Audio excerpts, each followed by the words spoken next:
வீட்டில் உட்காந்து தான் மொபைல் பார்க்குறீங்க. அம்மாவுக்கு பக்கத்தில் உட்காந்து சிரிச்சுக்கிட்டே தான் மொபைல் பார்க்குறீங்க. ஆனால் அந்த மொபைலில் நீங்கள் யார் கூட பேசுறீங்க? யாருக்கிட்ட சேட் பண்ணுறீங்க?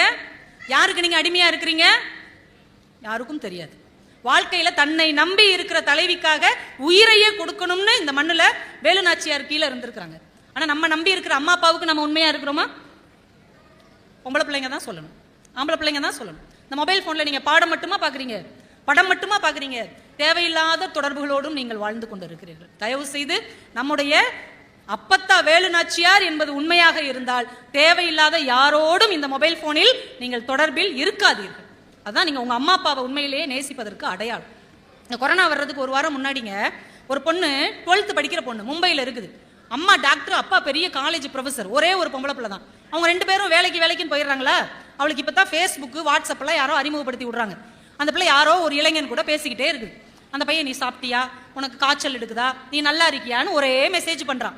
இவளுக்கு அந்த ஃபோட்டோவில் இருக்கிற அவன் முகத்தை பார்த்து மட்டுமே பேசிக்கிட்டே இருக்கிறா. ஒரு வருஷம் இது ஓடி இருக்கு. ஒரு நாள் அவங்க அம்மா வர ஒழுங்காவே படிக்க மாட்டேங்கிறேன்னு கோவமா திட்டிருக்காங்க. பெத்த தாய் இது கூட செய்யக்கூடாதா? உடனே அந்த பொண்ணு அந்த பையனுக்கு மெசேஜ் போட்டா, எங்கள் அம்மா என்னை திட்டாங்க, நான் உன் கூட வந்துடுறேன், அவன் மெட்ராஸில் இருக்கிறான், நீ வந்துரு, உங்கள் வீட்டில் இருக்க நகையெல்லாம் எடுத்துகிட்டு வந்துரு. வீட்டில் இருக்க 80 பவுன் நகை 5 லட்சம் பணம் பேக்கில் போட்டு அவன் டிக்கெட் எடுத்து அனுப்பி விட்றான். மேடம் கிளம்பி போயாச்சு. யார்? 12th படிக்கிற பொண்ணு. மெட்ராஸில் ஏர்போர்ட்டில் வந்து இறங்கி அவனுக்கு ஃபோன் பண்ணுறான். இல்லை ஆச்சரியம் என்னன்னா, ஒரு வருஷமா அவன் முகத்தை இப்போ பார்த்ததே கிடையாது. அவன் அனுப்பின ஃபோட்டோ அந்த டிபியில் இருக்கிற பிக்சர் தான். இதுதான் அவன் நினச்சிட்டு இருக்கிறான். இறங்கி அந்த நம்பருக்கு ஃபோன் பண்ணுறா. பின்னாடி இருந்து ஒருத்தர் தோலை தட்டுறாரு. திரும்பி பார்த்தா வழுக்க தலையோட 60 வயசுல ஒருத்தர் நிற்கிறார். அவங்க அப்பாவோட மூத்தவர். அவர்கிட்ட தான் ஒரு வருஷமா அந்த பிள்ளை சேட் பண்ணிக்கிட்டு இருந்திருக்கு. அவள் பயந்து போய் அங்கே இருக்கிற போலீஸில் கம்ப்ளைண்ட் கொடுத்து போலீஸ் அவங்க அம்மா அப்பாவை கூப்பிட்டு அவளை ஒப்படைச்சு இந்த ஆளை ஜெயிலில் தூக்கி போட்டிருக்கிறாங்க. உங்களுக்கு உண்மையிலேயே ஹீரோனா உங்களை பெத்த அப்பா தான். நீங்கள் விரும்புகிற நடிகர் யாராவது உங்களுக்கு உடம்பு சரியில்லைன்னா பக்கத்தில் வந்து உட்காருவாரா? என் பிள்ளைக்கு காய்ச்சலாக இருக்குது, என் ரசிகைக்கு காய்ச்சலாக இருக்குது, நான் 2 நாள் இங்கே இருந்துட்டு வர்றேன், ஷூட்டிங்கை கேன்சல் பண்ணிட்டு யாராவது வருவாங்களா? வரமாட்டாங்க. ஆனால் உங்களுக்கு ஒன்று என்றால், உயிரையே கொடுப்பதற்கு ஒரு ஜீவன் இந்த உலகத்தில் இருக்கிறது என்றால் உங்களை பெற்றெடுத்த உங்க அப்பா மட்டும்தான் என்பதை இங்க இருக்கிற பிள்ளைகள் தயவு செய்து புரிந்து கொள்ளுங்க. உங்க அப்பாவை தவிர யாரும் வரமாட்டாங்க.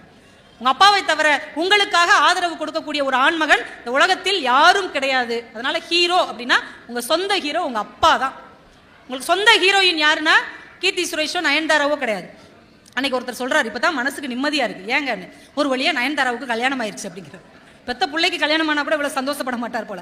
அடுத்து ஒரு வார்த்தை சொன்னார், இந்த திரிசா பிள்ளைக்கும் கல்யாணம் ஆயிடுச்சுன்னா ரொம்ப நிம்மதியா இருப்பேன் அப்படிங்கிறார். அந்த அளவுக்கு சினிமாவில் உள்ளவங்களை நம்ம ஆளுக நேசிக்குது பாருங்க. ஆனா உண்மையிலேயே நம்ம ஹீரோயின் யாரு? நம்ம பெத்த அம்மா மட்டும்தான் நமக்கு ஹீரோயின்.